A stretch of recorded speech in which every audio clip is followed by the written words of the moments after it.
Hello friends, welcome to Updates for You channel. First time இந்த சேனலுக்கு வரீங்கன்னா மறக்காம subscribe பண்ணிக்கோங்க. இந்த வீடியோல TNAU கவுன்சிலிங் பத்தின அப்டேட் தான் பார்க்க போறோம். ஸோ ரீசெண்டாக பார்த்தீங்கன்னா அகாடமிக் ஸ்ட்ரீம் அதே போல் வொகேஷனல் ஸ்ட்ரீம் 7.5 கோட்டா எல்லாத்துக்குமே ரேங்க் லிஸ்ட் வந்து அப்டேட் பண்ணியிருந்தாங்க. இப்போ ஸ்டூடெண்ட்ஸ் நிறைய பேருக்கு இருக்க கன்ஃபியூஷன் என்னன்னு பார்த்தீங்கன்னா ரேங்க் லிஸ்ட்டில் வந்து நியர் ஒரு 30,000 ஸ்டூடெண்ட்ஸ் கிட்ட வந்து ரேங்க் லிஸ்ட்டில் நேம் இருக்குது.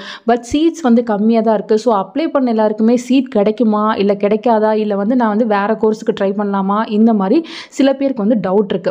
ஸோ ஃபஸ்ட்டு நீங்கள் புரிஞ்சிக்க வேண்டிய விஷயம் என்னென்னா ரேங்க் லிஸ்ட்டில் நேம் வந்திருக்க எல்லாருமே வந்து அக்ரி தான் செலக்ட் பண்ணுவாங்க அப்படின்ற மாதிரி சொல்ல முடியும். ஸ்டூடெண்ட் பார்த்தீங்கன்னா பேராமெடிக்கலுக்கும் அப்ளை பண்ணியிருப்பாங்க, அக்ரிகல்ச்சருக்கும் அப்ளை பண்ணியிருப்பாங்க, இன்ஜினியரிங் கவுன்சிலிங்கும் அப்ளை பண்ணியிருப்பாங்க. ஸோ எல்லாத்துக்குமே அப்ளை பண்ணியிருப்பாங்க. எதில் வந்து பெஸ்ட்டாக கோர்ஸ் கிடைக்குதோ அதை வந்து செலக்ட் பண்ணிடுவாங்க. ஸோ அதனால பார்த்தீங்கன்னா எல்லாருமே அக்ரியை வந்து செலக்ட் பண்ணுவாங்க அப்படின்ற மாதிரி சொல்ல முடியாது. ஒரு ஸ்டூடெண்ட் வந்து கேட்டிருந்தாங்க, எனக்கு அக்ரியில் ஏதாச்சும் ஒரு காலேஜில் சீட் கிடைக்குமா, நான் வந்து கட் ஆஃப் லோவாக இருக்கேன், எனக்கு அஃபிலியேட்டட் காலேஜில் கிடைச்சாலும் பரவாயில்ல அந்த மாதிரி வந்து சொல்லியிருந்தாரு. கண்டிப்பாக பார்த்தீங்கன்னா சீட் இருக்கும். லாஸ்ட் டைமும் பார்த்தீங்கன்னா இதே போல தான் வந்து ரேங்க் லிஸ்ட் வந்து அப்டேட் பண்ணியிருந்தாங்க. காலேஜ் ஓப்பன் ஆகியுமே வந்து ஒரு 100 சீட்டு கிட்டக்க ஃப்ரீயாக தான் இருந்துச்சு. ஸோ அஃபிலியேட்டட் காலேஜில் 100+ சீட்ஸ் வந்து ஃப்ரீயாக தான் இருந்துச்சு. நிறைய ஸ்பாட் அட்மிஷன் வந்து போட்டுகிட்டே இருந்தாங்க. ஸ்பாட் அட்மிஷன்னா ஒன்றும் இல்லை, டேரெக்டாக போய்ட்டு நீங்கள் சர்டிஃபிகேட்ஸ்லாம் எடுத்துகிட்டு போய் உங்களுக்கு எந்த காலேஜ் பிடிக்குதோ நீங்கள் TNAUவில் சீட்ஸ் வந்து போட்டுக்கலாம். ஸோ அந்த மாதிரி ஸ்பாட் அட்மிஷன் ஓப்பன் பண்ணிகிட்டே தான் இருந்தாங்க. ஸோ நிறைய சீட்ஸ் வந்து வேக்கண்ட்டாக தான் இருந்துச்சு.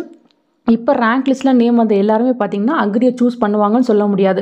நிறைய பேர் பார்த்தீங்கன்னா கவர்மெண்ட்டில் சீட் கிடைக்கும் அப்படின்ற மாதிரி தான் வெயிட் பண்ணிட்டு இருப்பாங்க. இன்கேஸ் கவர்மெண்ட்டில் வந்து சீட் கிடைக்கல அப்படின்னா அவங்க அக்ரியை செலக்ட் பண்ணாமல் கூட போகலாம். ஏன்னா அஃபிலியேட்டடில் ஃபீஸ் கொஞ்சம் அதிகமாக இருக்கும். கவர்மெண்ட்டில் சீட் கிடைக்குதான்னு ட்ரை பண்ணுவாங்க. இன்கேஸ் கிடைக்கல அப்படின்னா அவங்க பேராமெடிக்கல் எடுக்கலாம், இல்லை வந்து நிறைய பேருக்கு பார்த்தீங்கன்னா தனுவாஸில் சீட் கிடைக்கலாம், இல்லைனா வந்து அவங்க இன்ஜினியரிங் கூட செலக்ட் பண்ணலாம். ஸோ இந்த மாதிரி நிறைய கோர்ஸை வந்து சூஸ் பண்ணுறதுக்கு சான்சஸ் இருக்குது.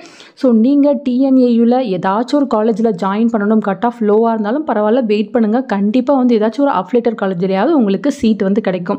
இன்கேஸ் எனக்கு சீட் கிடைக்குமா என்னன்னு தெரியல, எனக்கு ஏதாச்சும் ஒரு காலேஜில் சீட் வேணும், எந்த காலேஜாக இருந்தாலும் பரவாயில்ல, டொனேஷன்லாம் என்னால் கொடுக்க முடியாது, ஃபீஸ் மட்டும் தான் பே பண்ண முடியும் அப்படின்ற மாதிரி உங்களுக்கு ஏதாவது சுச்சுவேஷன் இருந்துச்சுன்னா கண்டிப்பாக நீங்கள் என்னை காண்டாக்ட் பண்ணுங்கள். டிஸ்கிரிப்ஷனில் என்னோட காண்டாக்ட் டீட்டெயில்ஸ் இருக்குது, நீங்கள் காண்டாக்ட் பண்ணுங்கள் ஃப்ரெண்ட்ஸ். ஃப்ரீ சர்வீஸ் தான் தேவைப்படுறவங்க காண்டாக்ட் பண்ணிக்கோங்க ஃப்ரெண்ட்ஸ். ஸோ இந்த வீடியோ உங்களுக்கு ஓரளவுக்கு யூஸ்ஃபுல்லாக இருக்கும்னு நினைக்கிறேன். ஸோ TNAUவில் கவுன்சிலிங்க்கு அப்ளை பண்ணிவிட்டு அக்ரி செலக்ட் பண்ணணும்னு வெயிட் பண்ணுறவங்க கண்டிப்பாக வெயிட் பண்ணுங்கள். ஏதாச்சும் ஒரு அஃபிலியேட்டடில் உங்களுக்கு கண்டிப்பாக சீட் கிடச்சிரும் ஃப்ரெண்ட்ஸ். ஃபர்தராக உங்களுக்கு இது போல் வேறு ஏதாவது டவுட் இருந்தாலும் நீங்கள் கீழே கமெண்ட் செக்ஷனில் கேட்கலாம். தேங்க்யூ ஃபார் வாட்சிங்.